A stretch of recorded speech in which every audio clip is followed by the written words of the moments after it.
ब्राह्मण खाएगा तो ही आपके पूर्वजों तक पहुंचेगा, वो ब्राह्मण के मुख से ही जाता है। कर लो बात।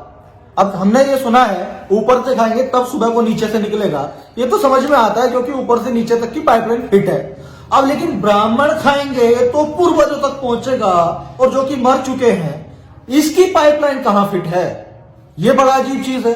और चलो दूसरी बात, भाई ब्राह्मण ने खाया, ठीक है, ऊपर पूर्वजों तक पहुंच गया, तो क्या इसका मतलब सुबह को जब वो फ्रेश होगा तो वो निकलेगा नहीं खाया हुआ? और अगर निकलेगा तो फिर ऊपर वाले पूर्वजों तक कैसे पहुंच गया? सोचने का विषय है, सोचना पड़ेगा। गुरुजी, जैसे ब्राह्मण भागवत पढ़ सकते हैं या फिर कोई सभी लोग? पढ़ तो सब सकते हैं, ज्ञान तो सब रख सकते हैं, पर जो एक अनुष्ठान है संकल्प के लिए, वो अनुष्ठान का अधिकार सिर्फ ब्राह्मणों को ही दिया गया है। तो ये काम ब्राह्मणों का है, इसलिए ब्राह्मण ही करेगा। पढ़ तो कोई भी सके, ज्ञानी तो कोई भी हो जाए, अनुष्ठान नहीं। जी गुरु।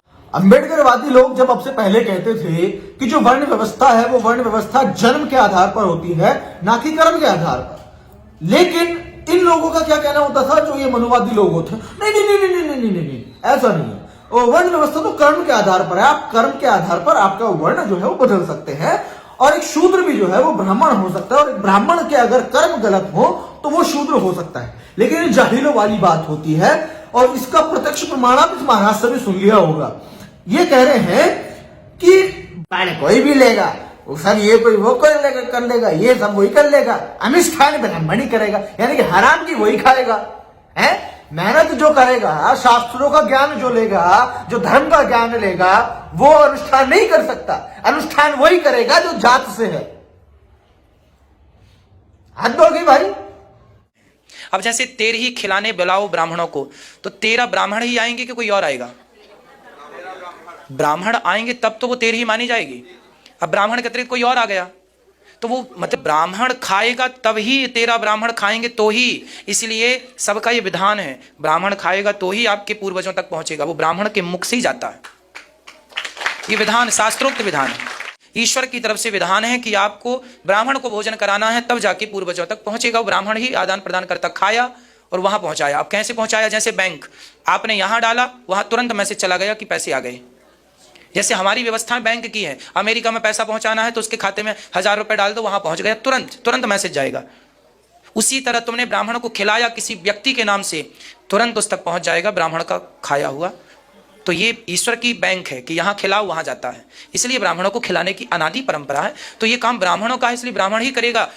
पढ़ तो कोई भी सके, ज्ञानी तो कोई भी हो जाए, अनुष्ठान नहीं। जी गुरु। कोई भी लेगा, वो सब ये कोई वो कोई लेगा कर लेगा, ये सब वही कर लेगा, अनुष्ठान ब्राह्मण ही करेगा, यानी कि हराम की वही खाएगा। अब सोचो, आज हम 21st सेंचुरी में इससे सवाल पूछा जा रहा है, तो इसने रुपए का, ट्रांजैक्शन का, मैसेज का एग्जाम्पल दे दिया। लेकिन यदि यही सवाल आज से 50 साल पहले या 60-70 साल पहले का इससे पूछ लेता, तब भला क्या एग्जाम्पल देता कि वहां तुम ये करो तो उसका मतलब, अरे यार तुमने ब्लॉकचेन अगर नहीं पढ़ा है, तुम अनपढ़ हो, तो इसका मतलब ये थोड़ा ही है कि सभी लोग अनपढ़ हैं, या तुम किसी भी चीज का एग्जाम्पल कहीं भी ठोक दोगे।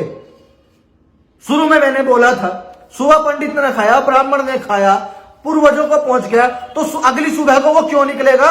और निकलेगा नहीं निकलेगा? जाके चेक करके आना महाराज एक बार कि सुबह सुबह निकलता है उनका या फिर पूर्वजों तक पहुंच जाता है। ऐसे फालतू ज्ञान पेल बाबाओं से जो है ना, थोड़ा सा दूरी बना करके रखे, क्योंकि ये लोगों को ज्ञान तो ज्यादा कुछ होता नहीं है। अभी जैसे उसने बोला ब्लॉकचेन का ज्ञान नहीं है, तो मैसेजेस का एग्जांपल पेल दिया है ना, ब्राह्मण भोज और वहां के लिए। तो इसलिए अपने बच्चों से, खास तौर से महिलाओं से दूरी बना करके रखें। वीडियो थोड़ा वो समझ में आया है, शेयर करें ताकि अन्य लोगों को भी समझ में आए। मैं प्रशांत बहुत मिलता हूं आपसे अगली वीडियो में, तब तक के लिए थैंक यू सो मच।